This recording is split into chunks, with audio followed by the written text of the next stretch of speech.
Bismillahirrahmanirrahim. Assalamualaikum warahmatullahi wabarakatuh.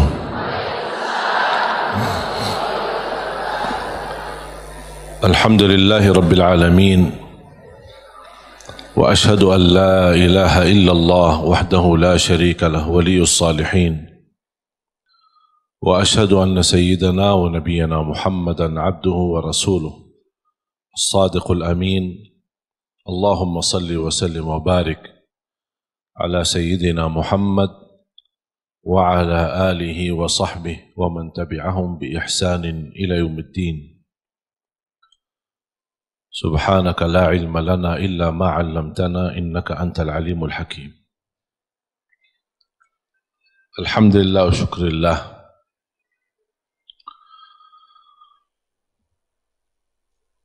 Selalu kita bersyukur kepada Allah Subhanahu wa taala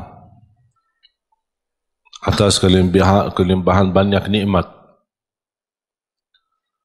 Nikmat terbesar nikmat Islam, iman. Nikmat umur, sampai saat ini kita masih bisa beribadah. Masih bisa berbuat kebaikan. Dan ini murni karunia dan taufik dari Allah Subhanahu wa taala. Jangan ada yang merasa diri hebat. Aku lebih baik daripada yang lain. Aku bisa berbuat baik, orang lain tidak bisa. Itu bukan karena kehebatan kita atau kelebihan kita.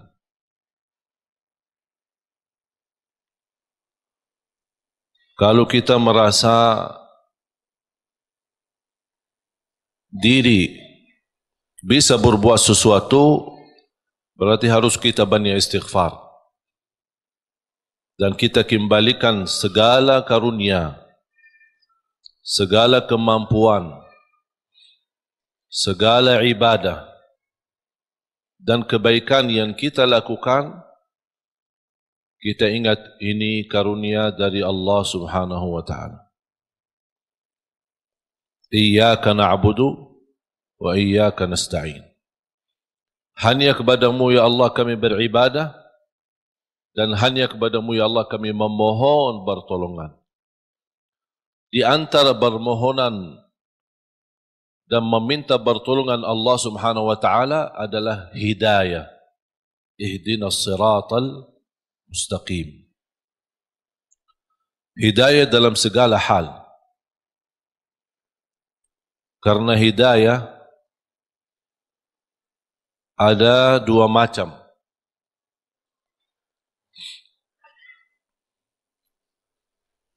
Hidayah dalalah atau irsyad.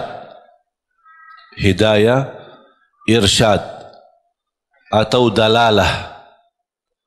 Maksudnya hidayah irsyad adalah ilmu yang kita belajari. Kita hadir di majlis seperti ini ingin mendapatkan hidayah. Hidayah irsyad adalah hidayah petunjuk. Hidayah memberitahu, menambah ilmu. Karena tambah ilmu, kita tidak bisa mendapatkan hidayah dari Allah Subhanahu wa taala. Semakin kita mengenal Allah lewat hidayah irsyad, semakin bertambah cinta kita kepada Allah Subhanahu wa taala. Dan hidayah irsyad itu tugas para nabi, dan sesudah para nabi dan rasul, tugas para ulama. Membagikan hidayah irsyad, menyampaikan, memberitahu mana yang baik buat umat, mana yang tidak baik. Itu hidayah pertama. Termasuk anda sekalian, Bapak Ibu menghadiri majlis tempat belajar ilmu, selepas majlis Anda kembali, Anda membawa hidayah irsyad. Bisa Anda menyampaikan kepada keluarga yang tidak sempat hadir. Dan alhamdulillah, dengan teknologi sekarang kita bisa berdakwah. Tidak harus kita memiliki ilmu yang banyak untuk berdakwah. Satu kebaikan yang kita belajari, sampaikan kepada yang lain. Kalau kita belum sempurna mengamalkannya, barangkali yang kita sudah sampaikan, orang lain bisa mengamalkan lebih baik daripada diri kita, kita mendapatkan pahala yang sempurna. Oleh karena itu, buat apa kita berdakwah menyampaikan? Dan saya meyakinkan, ketika saya menyampaikan sesuatu, bukan karena saya lebih baik daripada Bapak Ibu, tapi saya berharap dari Allah, ya Allah, apa yang saya sampaikan, barangkali ada di antara jamaah yang bisa mengambil dan menjadi lebih baik daripada saya. Itulah yang saya ingin mendapatkan pahalanya. Oleh karena itu, ketika kita menyampaikan, jangan ada yang merasa diri, kok aku belum ustaz, aku belum berilmu, aku belum fantas, masih banyak kekurangan, dosa saya masih banyak. Ya, semua kita berdosa. Siapa yang tidak berdosa? Coba sebutin manusia yang tidak berdosa. Hanya Nabi dan Rasul yang Allah selamatkan dan lindungi mereka. Selain itu, semuanya berdosa. Sahabat Rasulullah SAW pernah berdosa, dan semua ulama berdosa. Tidak ada yang maksum dan bersih dari dosa. Dosa besar, dosa kecil, tidak ada yang suci. Tapi karunia bagi ulama, awliya, salihin, ketika mereka berdosa, mereka sendiri tambah ditegur, tambah diingatkan, mereka sendiri sadar. Karena terisi hati mereka sifat malu sama Allah Subhanahu wa ta'ala.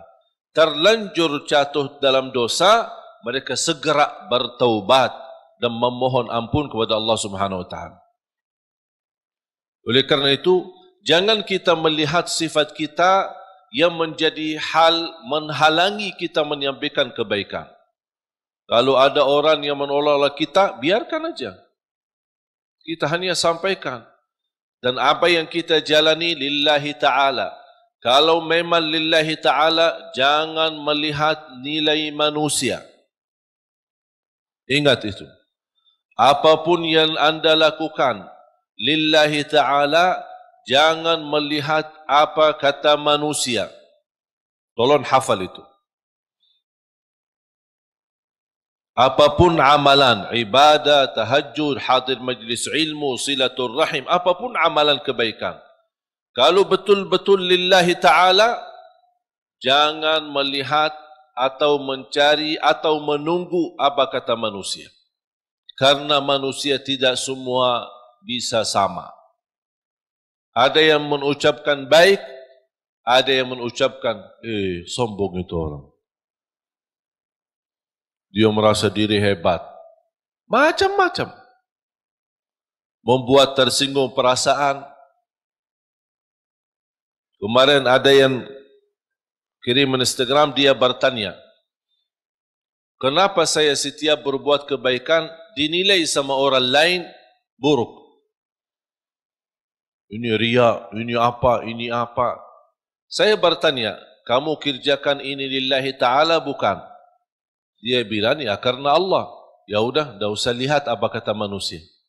Biarkan saja. Kalau Anda berduli apa kata manusia, berarti itu bukan lillahi ta'ala. Dan itu yang disebutkan kata ikhlas. Dan jangan harap manusia puas. Jangan harap manusia ridha. Kita berdakwah, tidak semua orang suka dengan dakwah kita. Ada yang suka, ada yang tidak suka. Apapun alasannya, biarpun tambah alasan, dalam hati tidak suka. Masa saya memaksa-maksa dia harus suka? Atau saya berdebat, kenapa kamu tidak suka dengan dakwah saya? Apapun alasannya, terserah. Itu pilihan dia.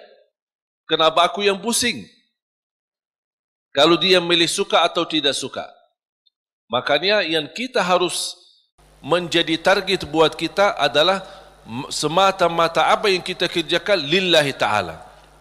Sungguh, kalau kita fokus seperti ini, insya Allah tenang hati kita. Apa yang diucapkan oleh orang, kita tidak berdulikan. Mau dia tetangga, mau dia sahabat, mau dia kerabat, tidak usah diberdulikan. Bahkan apa yang diucapkan oleh manusia, apalagi yang membuat perasaan kita tersinggung, jadikan teguran buat kita.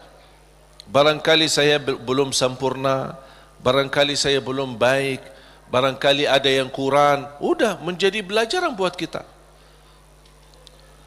Saya punya doa. Saya suka ketika mendengar berita ada orang koreksi saya atau menurani atau menyebutkan kata-kata yang kurang baik. Berhati-hatilah sama Syekh Ali Jabir atau apalah gitu. Begitu saya mendengar berita, saya suka mengucapkan satu doa. Ya Allah, kalau perkataan dia benar terhadap saya, ampunilah saya. Kalau perkataan dia tidak benar, ampunilah dia. Udah selesai. Karena orang yang mengucapkan sesuatu pasti salah satu, benar atau salah. Kalau ternyata yang dia ucapkan fitnah, hanya ingin menjatuhkan nama baik, hanya ingin merusak nama baik, hanya ingin membuat fitnah, berarti saya mohon Allah ampuni dia. Semoga dia diampuni Allah.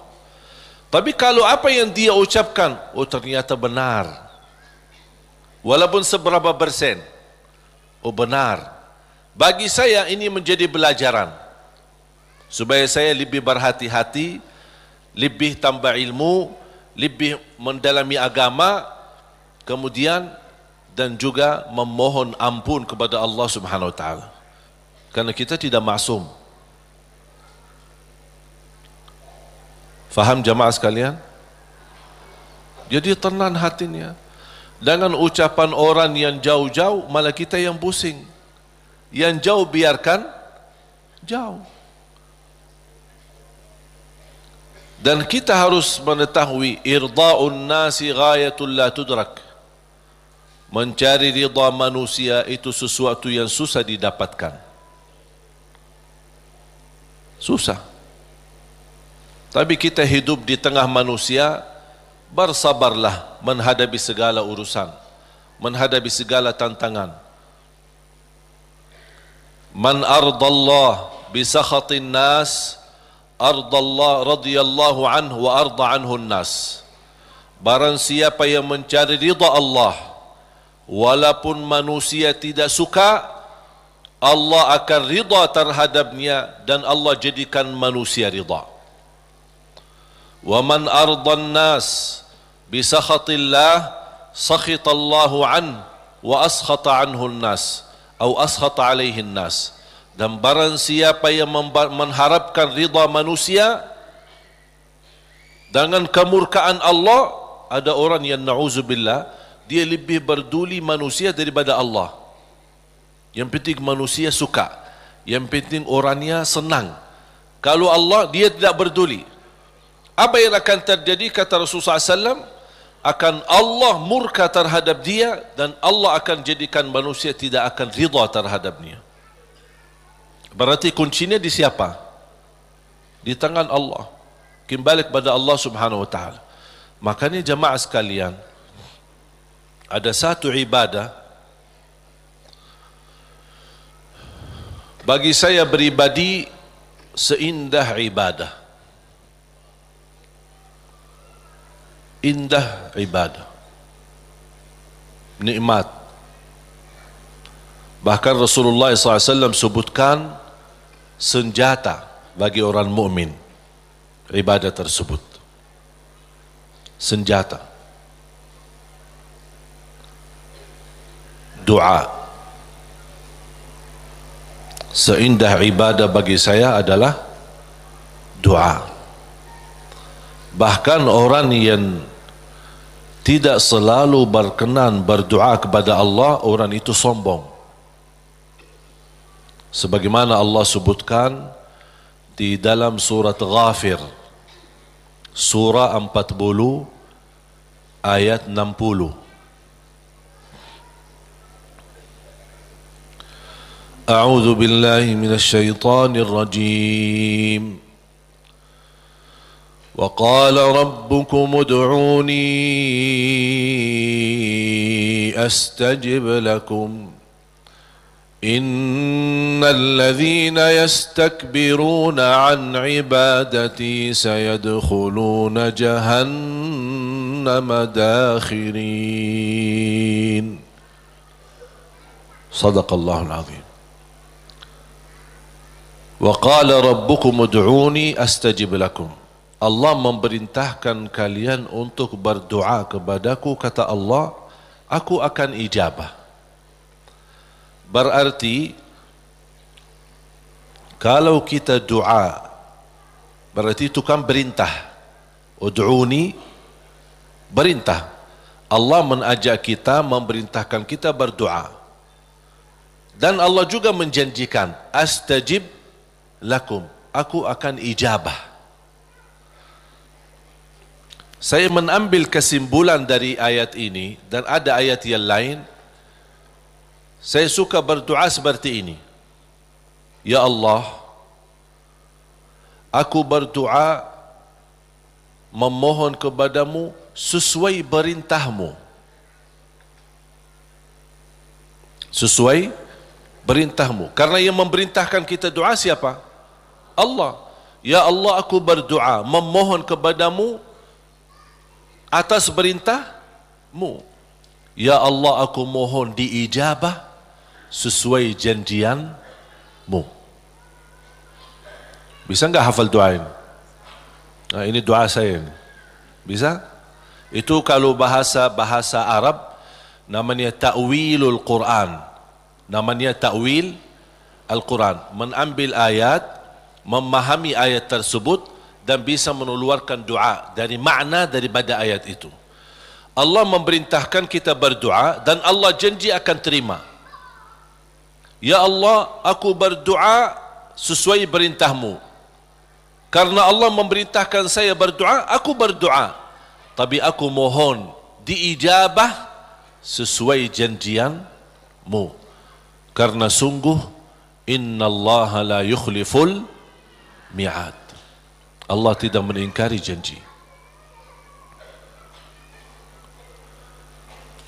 Sebenarnya mengucapkan doa atau melafazkan doa itu kembali kepada kemampuan kita masing-masing. Tidak harus sesuai kata yang saya sampaikan, tapi yang saya harap Bapak Ibu fahami apa yang saya makna, apa yang saya maksud dan ucapkan. Bisa Anda membuat ucapan sendiri yang bisa menjadi tanda hubungan Anda sama Allah Subhanahu wa taala. Karena doa adalah hubungan hamba sama Allah. Ada satu ayat di suratul Baqarah 186.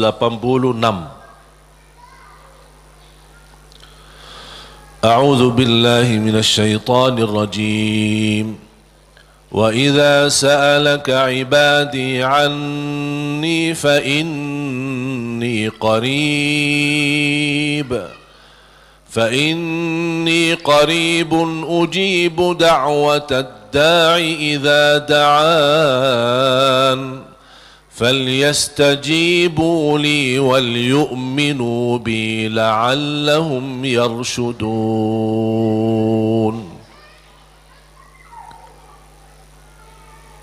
Ada sekelompok orang datang kepada Rasul.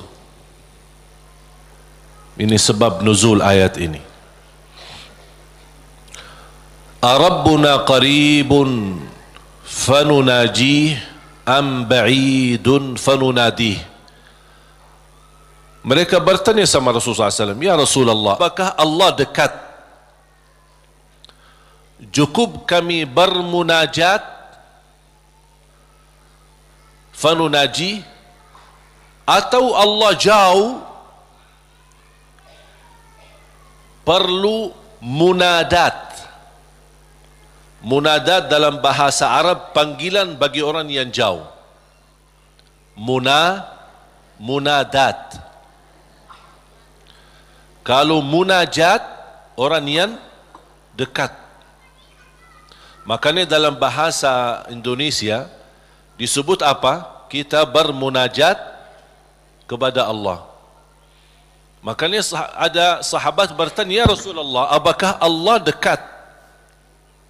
Cukup kami munajat, artinya tidak perlu kerasin suara, tidak perlu teriak-teriak, karena Allah sudah dekat. Munajat namanya kalau bahasa Arab. Makanya ketika saya mendapatkan kata munajat dalam bahasa Indonesia, ini sebenarnya dari bahasa Arab.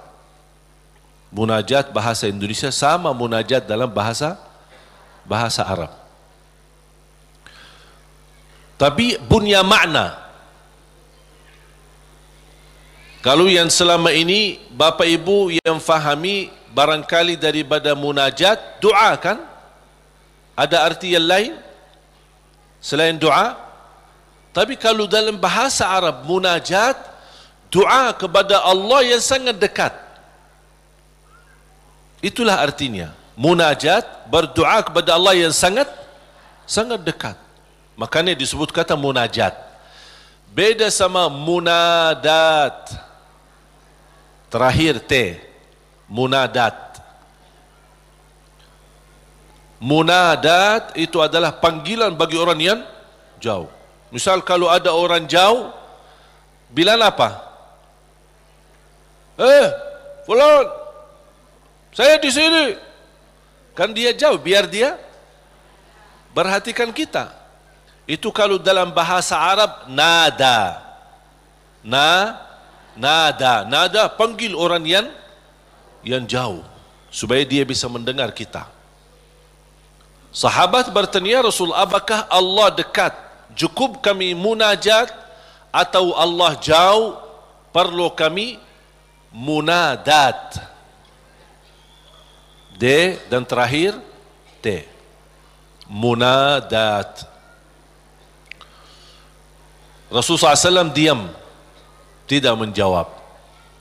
Turunnya wahyu membawakan ayat ini, Suratul Baqarah ayat 186.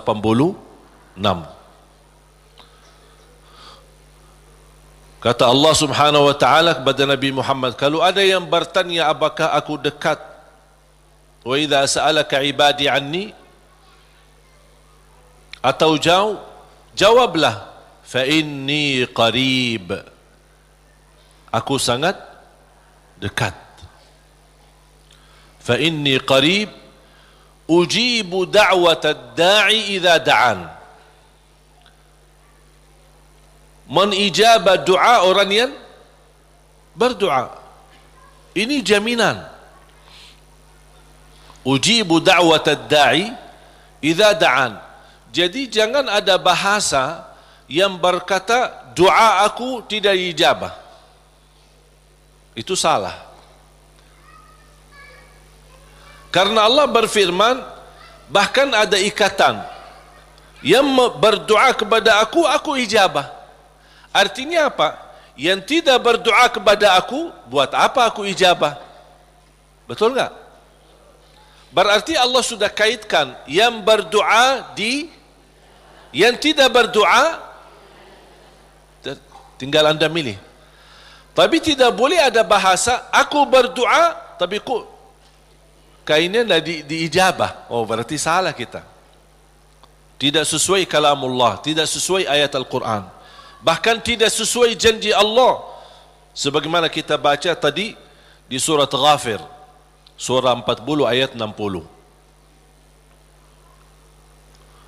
Jadi jamaah sekalian, ketika berdoa, yakini doa itu bukan terpilih untuk seorang tertentu. Boleh minta doa sama orang salih, guru kita, ulama, kiai, habaib, boleh. Ketika kita berkesempatan jumpa mereka, tolong doain, semoga lancar, boleh. Tapi kalau sudah ketemu, dah mau berdoa, mau enggak? Ya harus mau. Masa tunggu-tunggu orang-orang yang salih datang baru kita minta? Atau kita capek cari ke sana kemari?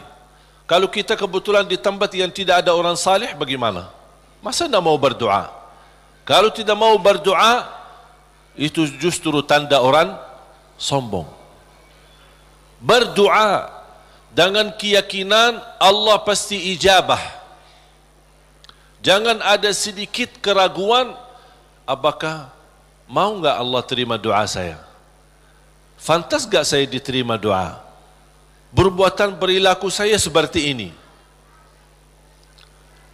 Jangankan doa kita. Kira-kira siapa yang lebih jahat? Kita atau setan? Hah? Oh, jawab dong.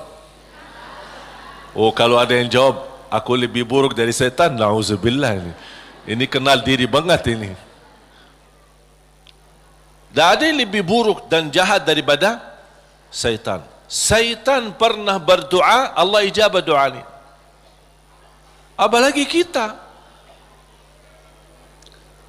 Setan yang sudah namanya seburuk makhluk, yang sudah terancam di masuk neraka, yang sudah berupaya untuk mengajak manusia masuk neraka, pernah berdoa. Tahu enggak doanya apa?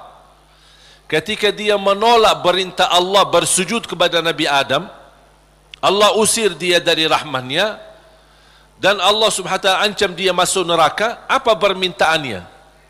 Dia minta satu, kalau memang seperti ini, ya Allah, mohon panjangkan umur saya sampai hari kiamat. Satu-satunya makhluk yang umurnya panjang sampai hari kiamat itu syaitan. Masih hidup. Sampai akan datang satu saat, itu menjadi salah satu ciri hari kiamat. Di akhir zaman, sudah di ujung dunia, Allah kirimkan sebuah angin. Setiap manusia beriman mencium angin itu, dihirup angin itu, akan langsung mati. Yang hanya tersisa di muka bumi, yang tidak ada orang mengucapkan la ilaha illallah. Habis. Dan mereka sendiri yang nanti yang menjadi seburuk-buruk manusia di muka bumi, yang tidak ada sedikit pun beriman kepada Allah Subhanahu wa ta'ala. Dan mereka yang akan menghadapi proses kejadiannya hari kiamat, sampai mereka mati semua total, baru Allah Subhanahu wa ta'ala memerintahkan malaikat Israfil untuk meniup, dan kemudian keluar suara yang kencang, dan dihidupkan semua manusia kembali, yang baik, yang buruk, yang salih, yang talih, yang beriman, yang tidak beriman, semua akan dihidupkan kembali sama-sama. Jadi syaitan diijabah doanya. Kira-kira mana yang lebih fantas diijabah doa, syaitan atau kita? Kita sujud karena Allah, ibadah karena Allah. Cukup di hati memiliki iman kepada Allah, itu sudah cukup menjadi bukti diijabah doa kita. Apalagi kalau disertai dengan berbuat kebaikan yang lain. Jangan ada yang membuat kita putus asa. Salat kita jarang, atau banyak lambat salat, atau ketiduran salat. Yang namanya manusia, bertaubatlah. Taubat. Suka ketiduran salat subuh, insya-Allah ada satu saat taubat, insya-Allah bangun salat subuh. Jangan menjadikan dosa membuat kita putus asa dari segala hal. Semuanya berdosa, bahkan harus berdosa. Tak ada manusia yang tidak berdosa.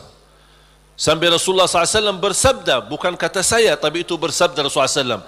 Kullu ibnu Adam khata'. Semua keturunan Adam bersalah, berdosa. Wa khairul khatta'in at-tawwabun. Tapi yang baik atau yang terbaik di antara yang bersalah, yang suka bertaubat.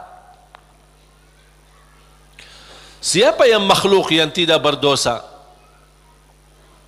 Tahu enggak? Malaika.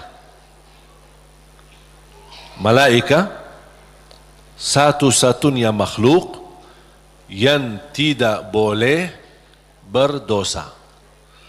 Tidak boleh berdosa, tidak boleh lupa, tidak boleh lelah, tidak boleh capek, dan ibadah seterus-terusnya sampai mati. Mengapa? Karena Allah menciptakan mereka seperti itu. Allah menciptakan malaikat dari cahaya, tugasnya la ya'suna Allah ma amarahum wa yaf'aluna ma yu'marun. Sebagaimana Allah Subhanahu wa taala berfirman di surah At-Tahrim, sifat mereka, karakter malaikat adalah mereka tidak pernah berdosa dan bermaksiat terhadap perintah Allah Subhanahu wa taala, dan selalu mereka mengikuti dan melaksanakan perintahnya. Itu malaikat. Makanya tidak ada malaikat yang diajak bertaubat. Tapi kita manusia harus berdosa. Sebagaimana bersabda Rasulullah SAW, semua keturunan Adam bersalah, berdosa. Yang terbaik di antara mereka adalah yang suka bertaubat. Dosa sengaja, dosa tidak sengaja, dosa kecil, dosa tidak kecil, dosa tulisan. Sekarang karena kita bergaul dengan sosial media, pasti ada kata-kata. Ada dosa yang membawa perasaan, mengikuti perasaan, cinta, ucapkan kata-kata melalui WhatsApp atau bersama teman, melembar kata barangkali awalnya tidak sengaja, membuat dia jatuh cinta, besok lama-kelamaan menjadi pacaran. Ini kan awalnya dari dosa ucapan. Ketik namanya, ketik dosa. Diketik dosa itu, ketik, tik, tik, tik, tik. Awalnya enak kan? Awalnya hanya ngobrol kan? Ngobrol biasa. Lama-kelamaan ada ucapan. Berapa ketikan kita yang bertahun-tahun atau berbulan-bulan, berapa banyak yang kita, berapa kata? Coba. Makanya bayangkan jamaah sekalian, karunia dari Allah, kalau setiap kata yang kita tuliskan ini dosa dan maksiat, Allah hukum kita, habis. Sudah habis kita. Berapa ucapan yang kita ucapkan?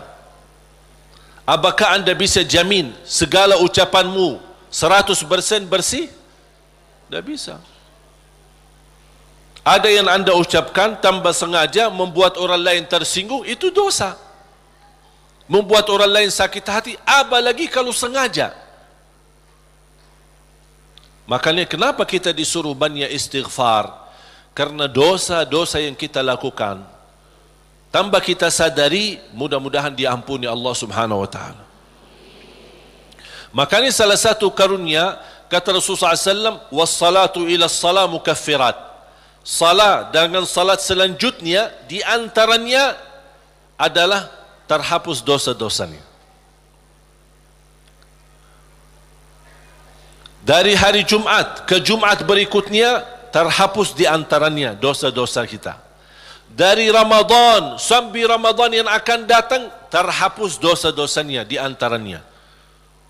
Dan ini kan karunia dari Allah. Kalau bukan karunia ampunan dosa-dosa itu, antara salat, antara azan dan iqamah, antara Ramadan sama Ramadan, antara Jumat sama Jumat, aduh, dosa kita bakal banyak sekali.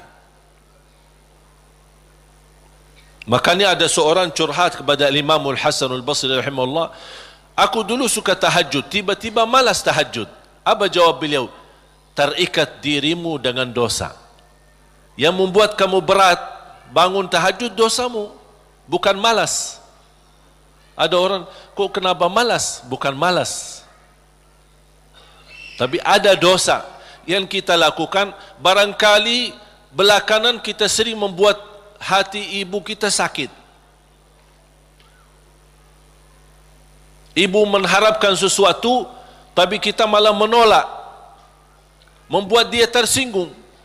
Di saat kita duduk bersama ibu, kita tidak merasa hatinya tersinggung. Kita pergi tidur malam hari, kok dah bangun tahajud. Oh, ternyata dosa kesinggungan hati ibu membuat kita terikat, tidak bisa bangun tahajud.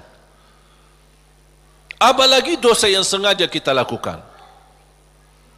Jadi ketika kita merasa kekurangan ibadah, segera bertaubat dan istighfar. Karena kekurangan ibadah bukan karena malasmu, bukan karena merasa diri sudah bosan beribadah, tidak. Pasti ada dosa. Harus bertanya diri, dosa apa yang saya lakukan sampai saya begitu malas ibadah? Dosa apa yang saya lakukan sampai sudah berubah sifat saya? Dulu saya suka salat di masjid, kok kenapa sekarang tidak suka ke masjid? Ada apa? Itu saking bahayanya dosa, sangat pengaruh dalam kehidupan kita. Makanya kalau kita terus beristighfar, selalu beristighfar, jangankan kita beristighfar karena dosa maksiat, beribadah saja kita butuh istighfar. Contoh, habis salat, Assalamualaikum warahmatullahi, Assalamualaikum warahmatullahi, terus Astaghfirullah. Kenapa? Apakah kita berbuat dosa? Apa itu salat dosa? Tidak, salat itu kebaikan. Tapi kenapa kita diminta habis selesai salat beristighfar? Seandainya ada kekurangan dalam salat kita, pasti kurang khusyuk, kurang ikhlas, banyak kekurangan dalam salat kita. Ya Allah, mohon diampuni dengan istighfar. Maka Rasulullah SAW, sebagaimana diceritakan, suka beristighfar dalam sehari lebih dari 70 kali. Ada satu riwayat 100 kali beristighfar. Bahkan kata Abdullah bin Umar radhiyallahu anhuma, saya duduk satu majlis sama Rasul, saya suka mendengar bisikan Rasul beristighfar, Rabbighfirli wa tub alayya innaka antat tawwabul ghafur. Rabbighfirli wa tub alayya innaka antat tawwabul ghafur. Ada satu riwayat, Rabbighfirli wa tub alayya innaka antat tawwabur rahim. Dalam satu duduk, sekali duduk 100 kali, kata Abdullah bin Umar, saya mendengar bisikan Rasulullah SAW beristighfar seperti itu. Rabbighfirli wa tub alayya innaka antat tawwabul ghafur. Sudah hafal belum? Coba. Rabbighfirli wa tub alayya innaka antat tawwabul ghafur. Memohon ampun, mohon diijabah dan diterima taubatnya. Allah Subhanahu wa taala Maha penerima taubat dan Maha Pengampun.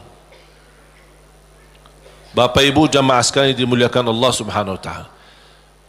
Kembali lagi, semua berdoa. Jangan ada yang ragu-ragu terhadap doanya. Dan ingat, doa kita pasti diijabah walaupun proses melalui 3 hal. Doa pasti diijabah walaupun proses melalui 3 hal. Yang pertama, diijabah doa kita menolak takdir yang buruk, menghilangkan takdir yang buruk. Contoh, kita memohon, ya Allah kasih aku jodoh, tapi jodohnya belum datang. Ternyata dalam takdir, karena kita sering berdoa meminta sesuatu, Allah sudah ijabah, tapi Allah memilih daripada memberi jodoh, ada yang lebih daripada itu apa? Ternyata ada takdir yang jauh lebih buruk daripada jodoh yang kita minta. Makanya Allah geserkan takdir buruk itu karena doa kita. Turunnya bala, turun bala dari langit. Bala turun dari langit. Doa naik dari bumi, dari kita. Pas di udara bertemu, bala sama doa berantem. Perkelahian antara doa sama bala.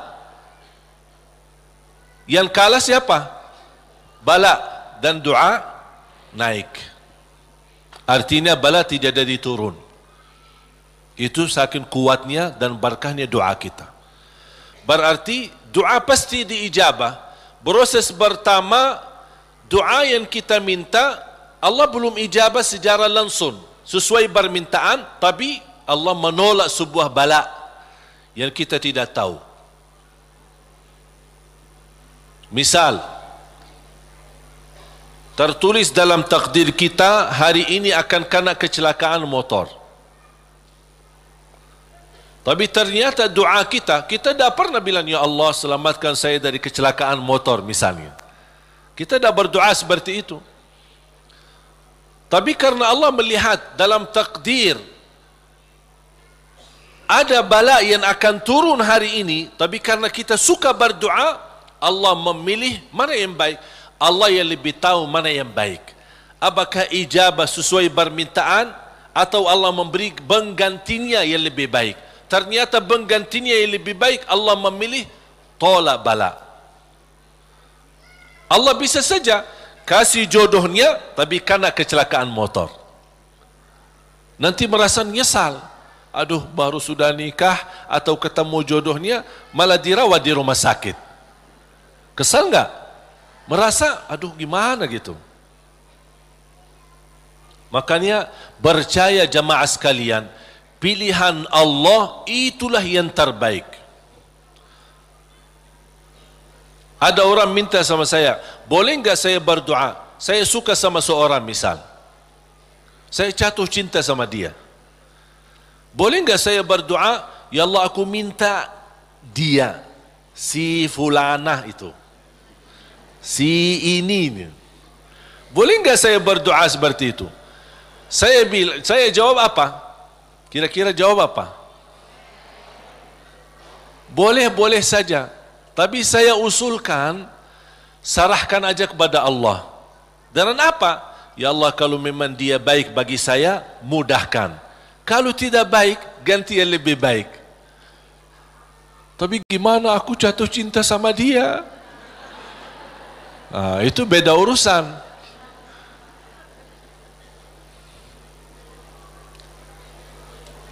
Nanti ada satu cerita, insya Allah indah, bisa menambah wawasan buat kita. Yang kedua, diijabah doa kita dan diberi oleh Allah Subhanahu wa taala sesuai permintaan.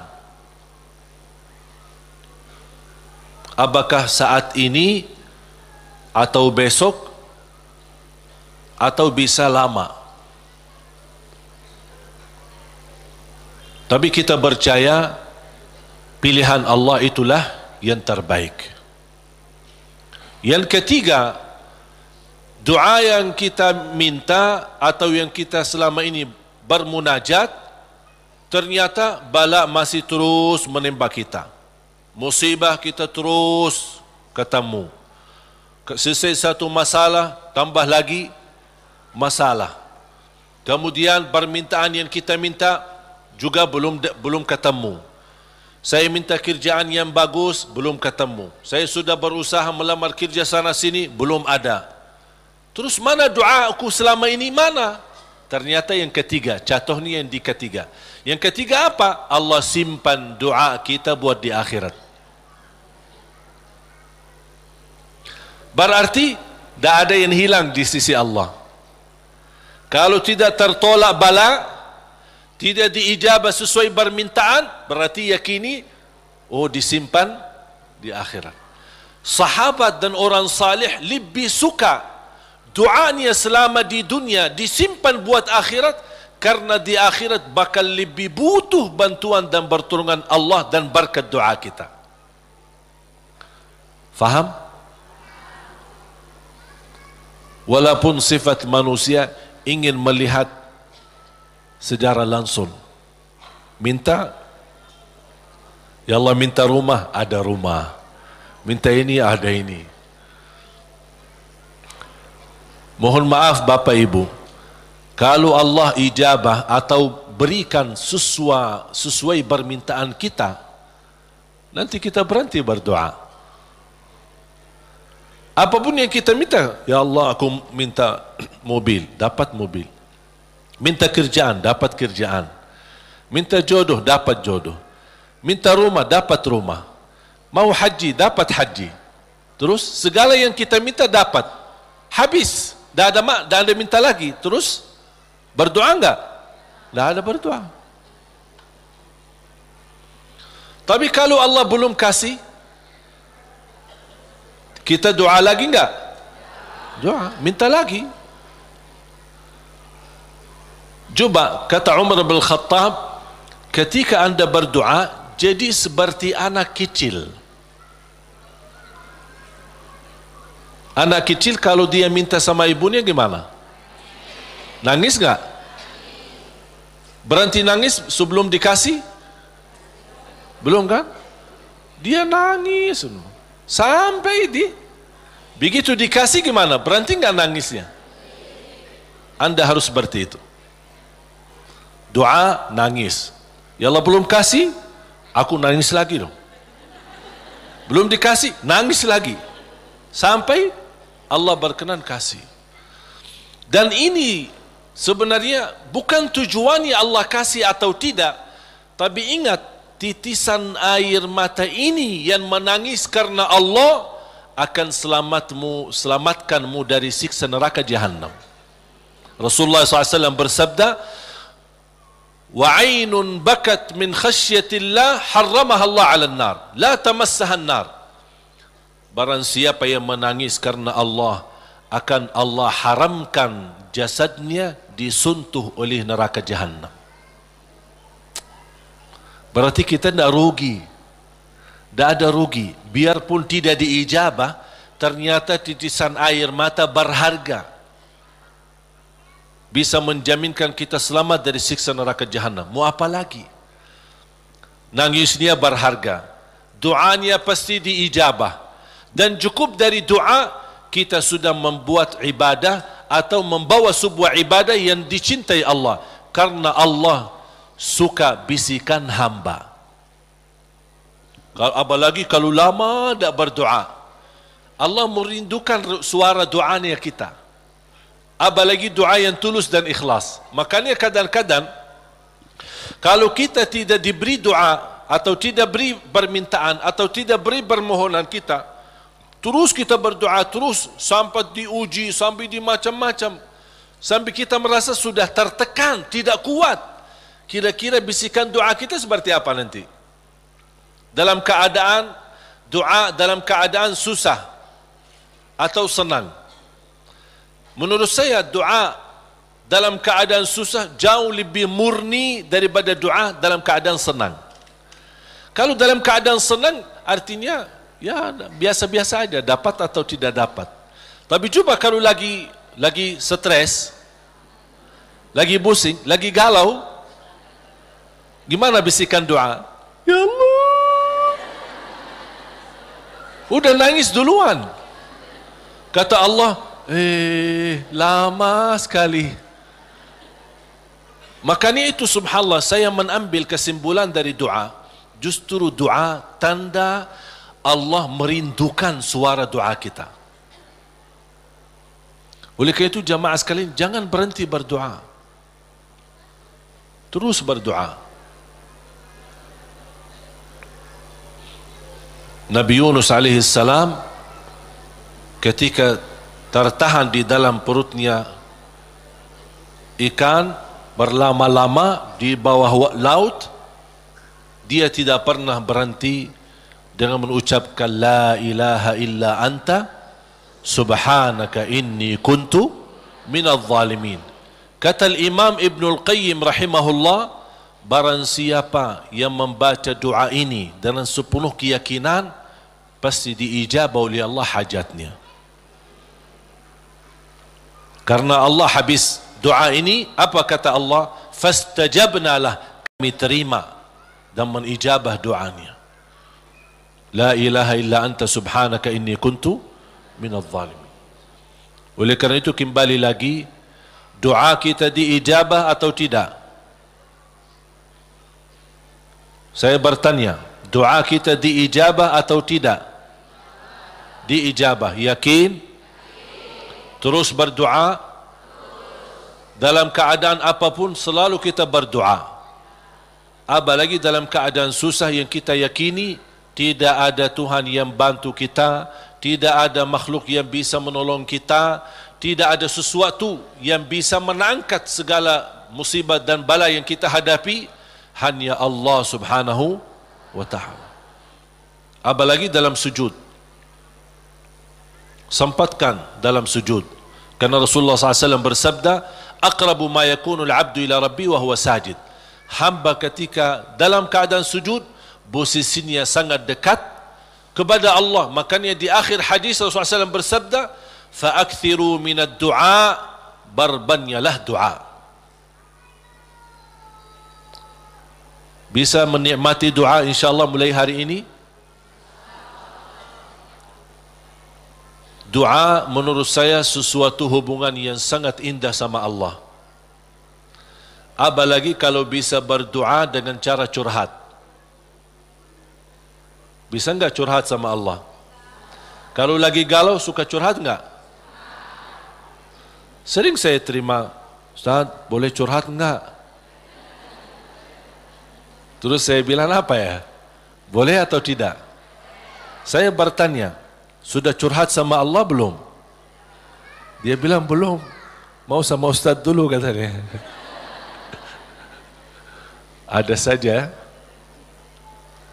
Belajar bagaimana bisa curhat. Sungguh kalau kita sudah biasa curhat sama Allah, tidak bakal curhat sama manusia. Jadi ketika berdoa, jangan hanya minta, ya Allah tolonglah, tolonglah ya Allah, ampunilah. Jangan hanya suka minta, cerita. Bisa enggak anda cerita? Allah kan lebih tahu. Allah tahu segala sesuatu. Tapi salah apa kalau saya cerita? Apa yang terjadi hari ini? Ya Allah, aku sudah niat baik, niat tulus, dan saya pergi ke sana malah seperti ini, dicaci maki, dihina, malah dianggap, dan suuzzan, buruk sangka. Habis gimana ya Allah? Cerita, curhat, seperti meminta solusi dari Allah Subhanahu wa taala. Kalau belum merasa ada jalan, wallahi akan merasa nikmat. Cukup anda bisa nikmat bersama Allah Subhanahu wa taala. Sebagaimana Nabi Yaqub ketika kehilangan anaknya, ada dia berkata apa? Qala innama ashku bathi wa huzni ila Allah. Aku hanya mampu curhat kepada Allah Subhanahu wa taala. Aku ingin cerita, padahal Allah tahu apa yang terjadi, tapi dia ingin cerita lagi sama Allah Subhanahu wa taala. Ungkapkan cerita ini kepada Allah, itu sudah merasa diri dan membuat hati kita tenang. Kembali kepada hidayah, dan saya tutupi cerita. Jadi hidayah yang pertama, hidayah dalalah wa irsyad. Seperti tugas para nabi dan rasul dan ulama berdakwah, dan anda semua bisa membagi hidayah irsyad, memberitahu ke orang lain lewat SMS, lewat WhatsApp, lewat apa saja yang kita mampu secara langsung. Yang kedua adalah hidayah taufiq. Hidayah taufiq. Habis kita dapat hidayah irsyad, habis kita sudah tahu, habis kita belajar, angkat tanganmu. Ya Allah, berilah kepada diri aku, berikan kepada kami semua hidayah taufiqmu, agar ilmu yang saya belajari bisa saya amalkan, bisa menjadi saksi baik, bisa membuat saya lebih baik, bisa merubah saya menjadi lebih baik, bisa menjadi mulia di mata manusia dan mulia di matamu ya Allah. Itu namanya hidayah taufiq. Itu yang dimaksud ihdinas siratal mustaqim.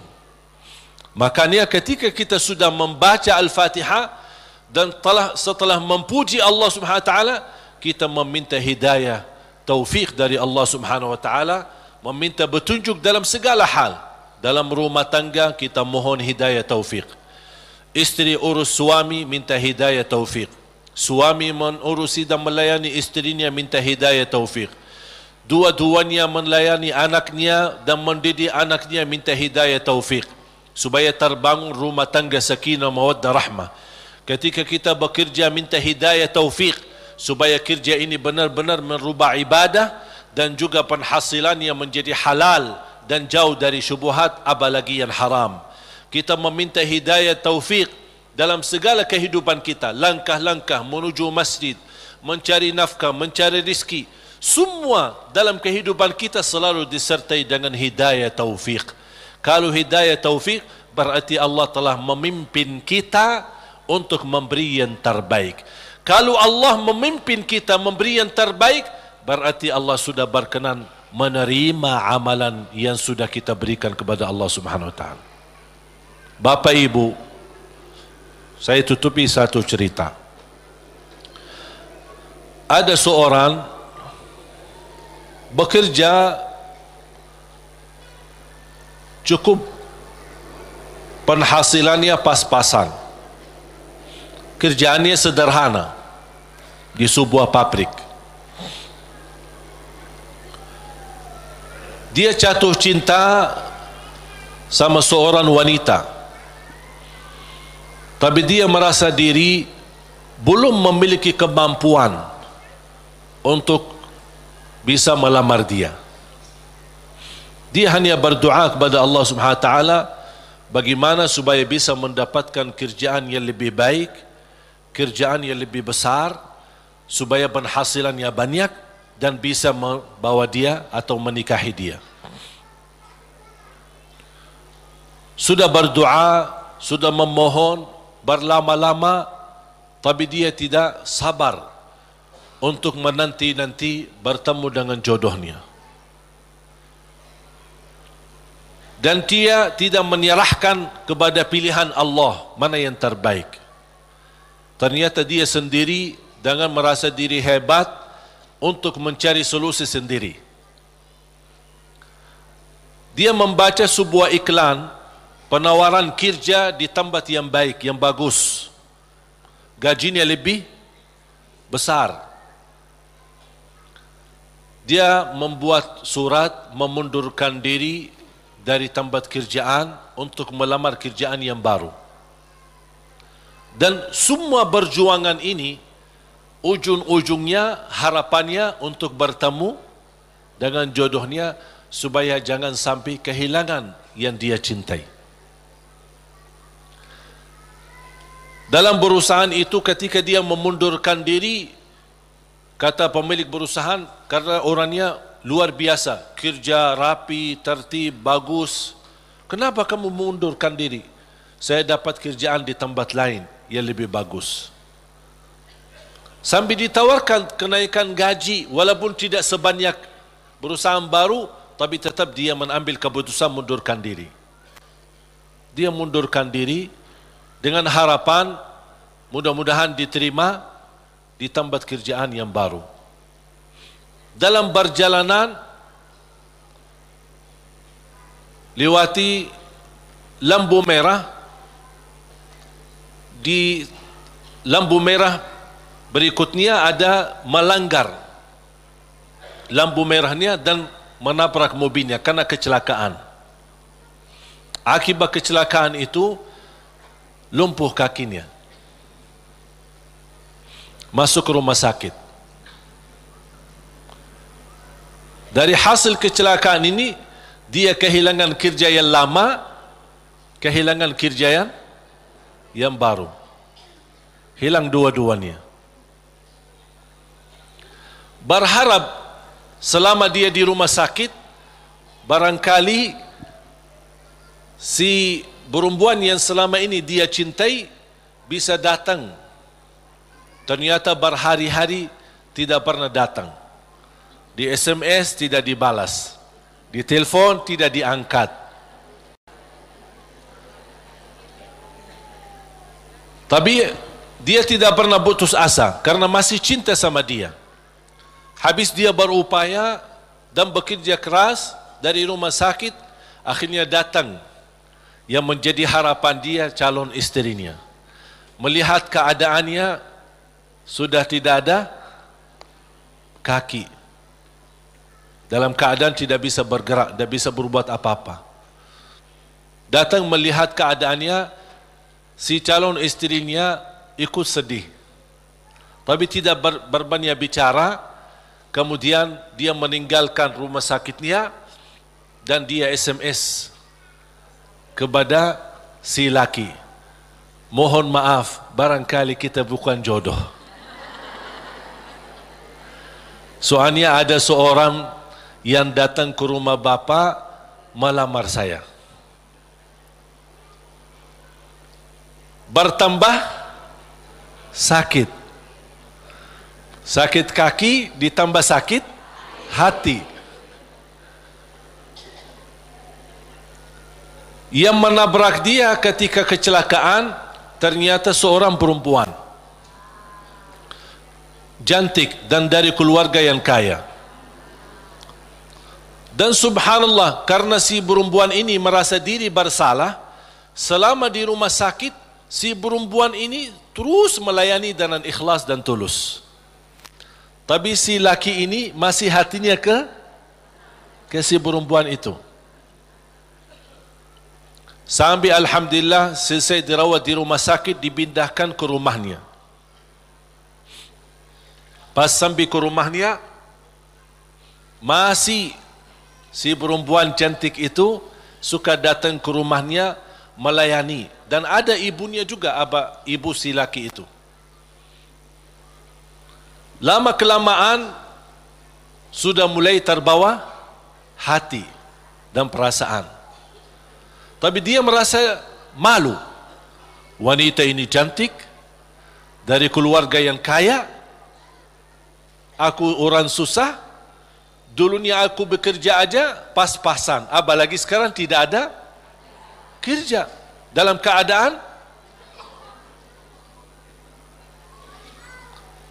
kalau saya bicara sama dia, kira-kira mau enggak sama aku? Dia masih belum meyakinkan. Dia hanya menyerahkan kepada Allah Subhanahu wa taala. Ketika satu saat pagi hari, dia sudah merasa setiap pagi menunggu si perempuan datang karena dia suka rutin, ikhlas, tulus untuk datang melayani. Di pagi hari menunggu datang si perempuan, seperti biasa bikinin teh, terus datang siapin sarapan, walaupun ibunya ada, tapi dia sudah merasa diri bersalah, ingin membalas, ingin berbuat sesuatu. Dan langsung perempuan berkata, aku ingin sampaikan sesuatu, boleh? Kata si laki, saya juga ingin menyampaikan sesuatu, tapi tidak apa-apa, kamu duluan. Langsung si perempuan dengan keberanian dia berkata, mau enggak berkenan saya jadi istrimu? Sama dengan harapan dia. Dia langsung kaget. Seperti perasaan yang sama, keinginan yang sama, hati yang sama. Tapi langsung kata beliau, apa yang saya bisa berikan? Saya orang biasa, orang miskin, dalam keadaan begini, tidak bisa bekerja. Langsung perempuan ini, jangan fikirkan soal kerjaan. Ayah saya seorang pemilik perusahaan besar. Saya bisa mendapatkan kerjaan di tempat ayah saya. Langsung kata dia, bagaimana aku bisa bekerja dalam keadaan begini? Kerjaan kamu mudah di kantor, tidak perlu di lapangan.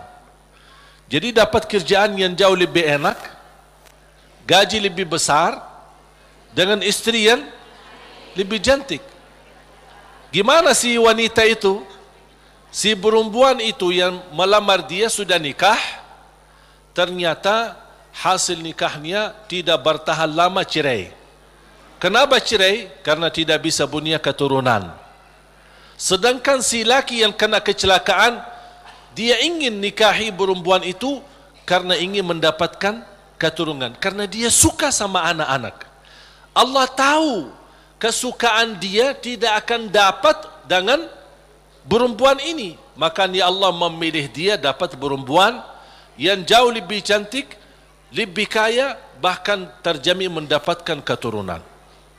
Walaupun kecelakaan. Walaupun kecelakaan. Bisa enggak faham dari cerita ini? Pilihan Allah itulah yang terbaik. Walaupun karena kecelakaan. Artinya apa? Orang kecelakaan atau tidak kecelakaan, yakini pilihan Allah itulah yang terbaik. Makanya saya usulkan, kalau anda berdoa meminta sesuatu, disertai doamu dengan kata, ya Allah, kalau memang ini yang baik, mudahkan. Kalau ya Allah melihat ada yang lebih baik, berilah yang terbaik. Soal lamar kerja, soal jodoh, soal belajar, siswa di sini atau di luar negeri, dimanapun, apapun langkah yang anda ingin ambil keputusan, minta sama Allah, ya Allah, kalau memang keputusan saya ini itulah yang terbaik, mudahkan. Kalau tidak baik, ya Allah, pilihlah yang, tunjukkanlah kepada saya yang lebih baik. Percaya, Allah tidak ingin membuat kita susah. Makanya jangan kita membuat diri susah. Allah akan memberi yang terbaik walaupun prosesnya lewat ujian. Walaupun prosesnya melalui ujian. Karena bisa jadi melalui ujian anda bisa menjadi jauh lebih mulia dan jauh lebih terkabul hajat sesuai pilihan Allah Subhanahu wa taala. Saya tidak milih datang ke Indonesia. Bahkan tidak pernah berdoa, ya Allah bawa saya ke Indonesia. Dan tidak pernah menjadi cita-cita saya untuk ke Indonesia. Tapi saya yakini apa yang Allah pilihkan buat saya nikmati, saya juga memberi yang terbaik karena Allah Subhanahu wa taala. Makanya di mana Allah tempatkanmu, di mana Allah posisikanmu, berilah yang terbaik lillahi taala, menjadi pertama tanda syukur kita atas posisi kita, dan mudah-mudahan itulah yang menjadi pilihan Allah. Kalau itu yang menjadi pilihan Allah, berarti percayalah itulah yang terbaik. Faham? Mohon maaf Bapak Ibu, cerita yang saya ceritakan jangan cari dalam Quran ya. Nggak ada ya. Ini buatan saya ini. Saya buat cerita hanya ingin memberikan gambaran. Dari kesimpulan ayat dan hadis, memang ternyata pilihan Allah yang terbaik. Walaupun proses lewat ujian. Mungkin pernah dulu saya menceritakan cerita gigitan anjing. Ingat gak? Masih ingat gak? Lupa ya? Hah? Mau gak cerita? Boleh satu? Hah? Boleh gak? Ada seorang berdoa, ya Allah, aku mohon jodoh yang salihah, yang cantik, yang kaya. Itu doanya. Minta yang salihah, cantik, kaya lagi. Karena dia orang miskin. Dapat miskin ya tambah susah lagi. Tak ada doa yang lain. Tak pernah berdoa, ya Allah ampunilah saya, ya Allah rahmatilah. Itu aja doanya. Bismillahirrahmanirrahim. Ya Allah jodoh yang baik, yang salihah, yang cantik, yang kaya. Dapat sedikit rezeki, pergi haji. Selama dia tawaf, ya Allah, jodoh yang salihah, yang cantik, yang kaya. Safa Marwah, ya Allah, jodoh yang salihah, yang cantik, yang kaya. Itu aja doanya. Fokusnya luar biasa. Pas pulang kembali ke tanah air dalam keadaan sedang memimpikan dan membayangkan bagaimana ketemu jodohnya. Pas di kampung malam hari dia melewati jalan dikejar anjing. Dan anjing sifatnya kalau kita lari dikejar sampai digigit kakinya. Datang ambulan dibawa ke rumah sakit. Pas dalam perjalanan dia merasa nyesal. Ya Allah, selama ini minta jodoh yang salihah, yang cantik, yang kaya. Masa dikirimkan anjing? Merasa tidak terima gitu. Jadi aku selama ini minta ini kok dikirimin anjing. Artinya ujian. Dia tidak mau, merasa diri tidak terima. Pas sampai ke rumah sakit, dirawat sama seorang dokter yang salihah, yang cantik, yang kaya, jadi jodohnya.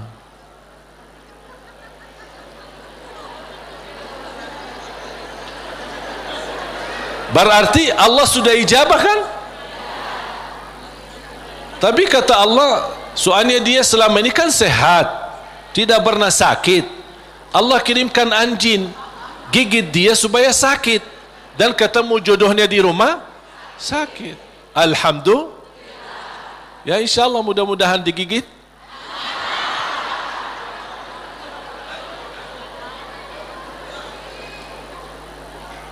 Makanya subhanallah jemaah sekalian, wallahi percayalah sama Allah. Percayalah sama Allah. Termasuk apa yang terjadi di Palestina, percayalah sama Allah. Allah tidak suka umat Islam ditindas. Allah tidak suka umat Islam dalam keadaan dihina, diusir, dibunuh. Kezaliman yang terjadi di Rohingya, di Palestina dan di mana-mana terhadap umat Islam, Allah tidak suka itu. Cuman pasti ada sesuatu yang Allah ingin tunjukkan, yang menjadi pilihan. Barangkali melalui ujian ini Allah ingin mewujudkan manusia yang kuat menghadapi segala tantangan.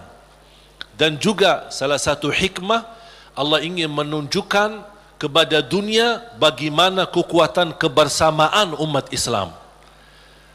Dan alhamdulillah, menurut saya apa yang terjadi dari hasil diumumkan Al-Quds menjadi ibu kota Israel, justru memang nampaknya ujian, tapi bagi saya nikmat, karena dari situ umat Islam mulai bersatu. Tidak pernah tergerak semua dunia, jangankan yang muslim, non-muslim pun tergerak. Semuanya turun di lapangan untuk menunjukkan ke mata dunia, kami menolak proses ini. Dan inilah salah satu hikmah yang Allah ingin tunjukkan kepada manusia dan kepada musuh Islam, bagaimana kebersamaan kita, kepedulian kita. Walaupun kita memang tidak bisa membantu banyak untuk saudara kita Palestina, tapi upaya kita, sedekah kita, infak kita, doa kita dan rasa kepedulian kita mudah-mudahan menjadi tanda saksi baik. Ya Allah, itulah yang kami bisa berikan.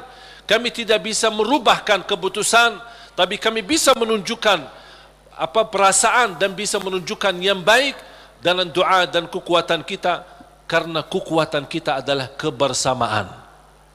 Kalau kita bersatu, baru musuh Islam mulai memfikirkan jangan bermain-main lagi terhadap umat Islam. Makanya mari kita sama-sama menjaga kebersamaan kita. Tinggalkan perbedaan.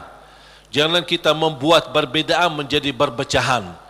Jadi perbedaan di antara kita adalah kekayaan ilmu yang bisa kita sama-sama menghormati dan sama-sama menjaga, bukan sama-sama menjatuhkan dan sama-sama menjelekkan.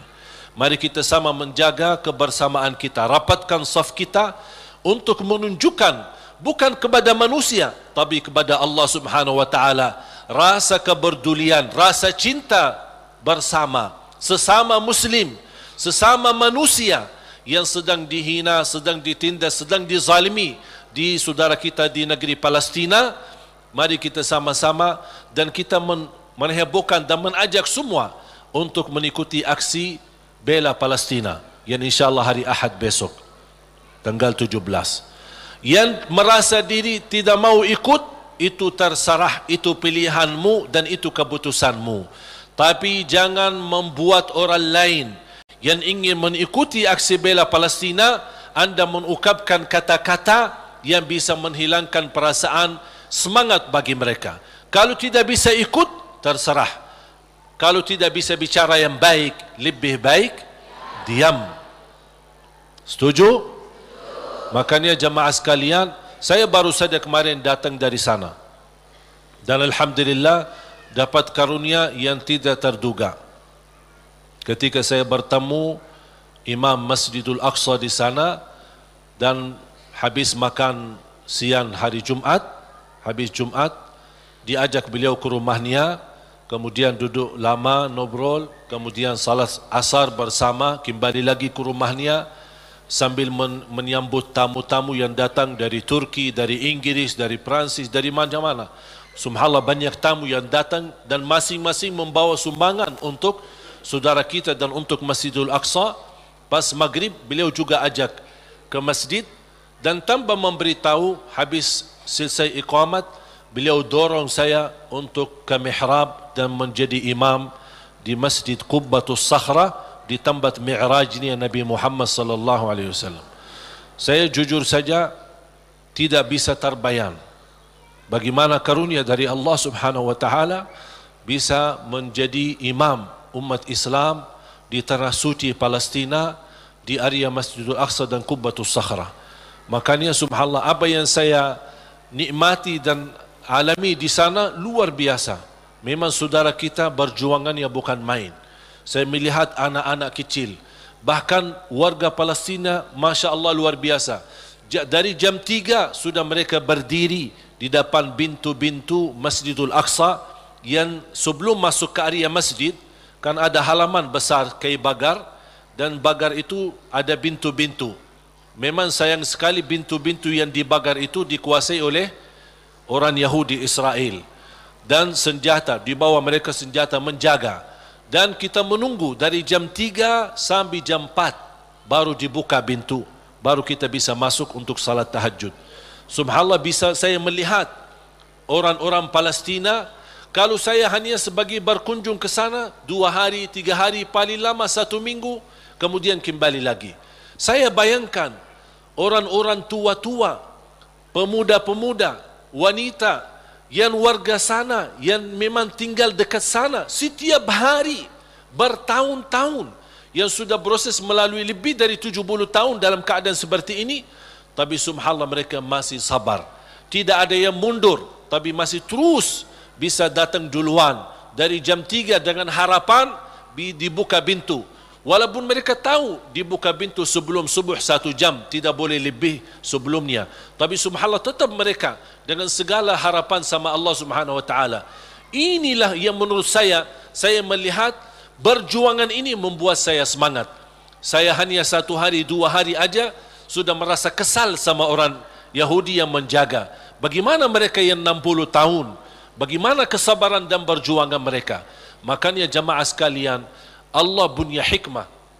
Apa yang terjadi di negeri Palestina, Allah ingin mewujudkan generasi-generasi yang insya-Allah kuat imannya, kuat menghadapi tantangannya, dan inilah mereka yang akan diwujudkan oleh Allah, yang akan mampu membebaskan dan memerdekakan insya-Allah negara Palestina.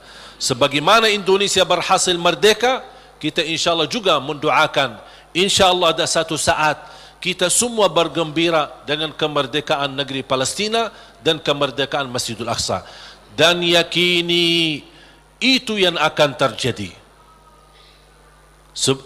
Ini bukan kata saya, tapi kata Rasulullah SAW.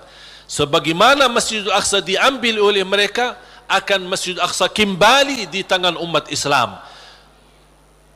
Walaupun memang prosesnya cukup lama, dan kita berharap sama Allah tanpa kita putus asa, kapan tiba saatnya, Allah akan memberi yang terbaik untuk umat Islam. Amin ya rabbal alamin. Mari kita sama-sama berdoa. Dan jangan lupa, ketika ada kesempatan untuk kita membantu saudara kita lewat aksi hari Minggu besok, aksi bela Palestina, lewat doa kita, lewat sedekah kita, dan insya-Allah mudah-mudahan di bulan Januari saya berusaha bisa kembali ke sana, mudah-mudahan bisa berjalan lancar. Doakan, mudah-mudahan insya-Allah apa yang kita harapkan untuk saudara kita mudah-mudahan dikabul oleh Allah Subhanahu wa taala. Bismillahirrahmanirrahim. Alhamdulillahirabbil alamin. Ya Rabbi lakal hamdu kama yanbaghi li jalali wajhikal karim wa li 'azimi sultanik. Allahumma salli ala Muhammad wa ala ali Muhammad. Ya Allah ya arhamar rahimin. Ya arhamar rahimin. Ya arhamar rahimin. Rahmatilah kami semua ya Rabbal alamin. Kami hamba yang lemah, yang masih banyak dosa dan maksiat, banyak kesalahan terhadap diri kami, kesalahan terhadap orang tua kami, kesalahan terhadap saudara kami. Ya Allah, kami sangat membutuhkan rahmat-Mu, karena rahmat-Mu akan mampu memimpin kami dalam kehidupan kami sampai akhir hayat. Rahmatilah kami semua, hidupkanlah kami dalam keadaan iman, wafatkanlah kami dalam keadaan Islam. Jadikan kami bersama hamba-hamba-Mu yang salih-salihah. Ya Allah, doa kami untuk saudara kami di Palestina.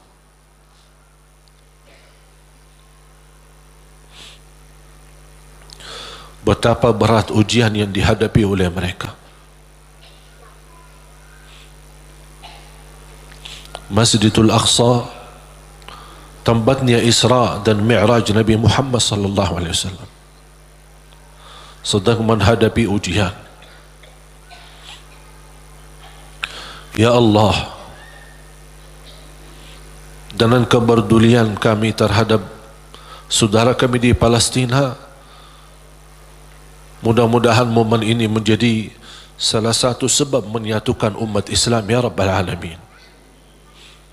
Bagaimana kami mampu merapatkan saf kami di dalam masjid, kuatkanlah kami ya Allah agar mampu merapatkan saf-saf kami di luar masjid. Birahmatika ya arhamar rahimin. Tolonglah saudara kami, lindunilah Masjidul Aqsa dan Qubbatus Sakhra. Lindunilah ya Allah tempat tanah suci ya Rabbal alamin dari segala keburukan, dari segala bala. Ya arhamar rahimin. Ya Allah, ampunilah dosa kami, kesalahan kami, tutupi aib-aib kami, maafkan kekurangan kami. Aku mohon ya Allah untuk semua yang hadir, selepas majlis ini masing-masing pulang sudah diampuni segala dosanya.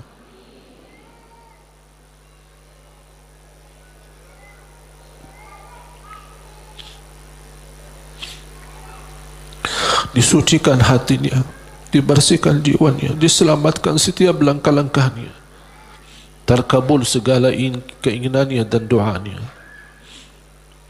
Ya Allah, di antara kami yang sakit, sembuhkan penyakitnya, sehatkan badannya. Di antara kami yang belum mampu meninggalkan dosa dan maksiatnya karena hawa nafsunya, ya Allah, kuatkan hatinya, sempurnakan imannya agar mampu meninggalkan dosa dan maksiatnya dan terima taubatnya ya Dzal Jalali wal Ikram. Ya Allah, berikan kepada kami kemampuan istiqamah sampai akhir hayat, istiqamah Islam iman sampai akhir hayat, istiqamah beribadah sampai akhir hayat. Akhiri hayat kami dengan husnul khatimah, husnul khatimah, husnul khatimah ya Allah. اغفر لنا ولوالدينا وارحمهم كما ربونا صغارا واغفر لجميع المسلمين والمسلمات والمؤمنين والمؤمنات الأحياء منهم والأموات. Tolonglah saudara kami ya Allah di negara Rohingya, di Yaman, di Iraq, di Libya, di Syria.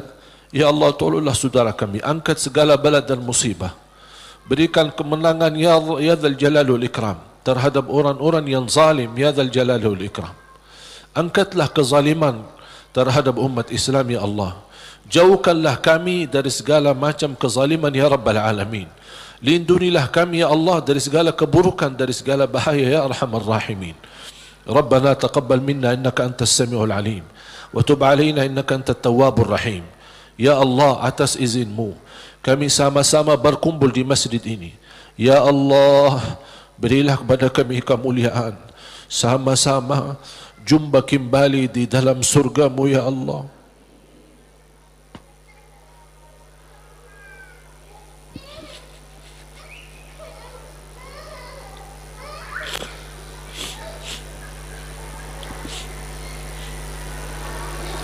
Berikan kepada kami kemuliaan, sama-sama bertemu kembali di dalam surgamu ya Allah bersama Nabi Muhammad sallallahu alaihi wasallam.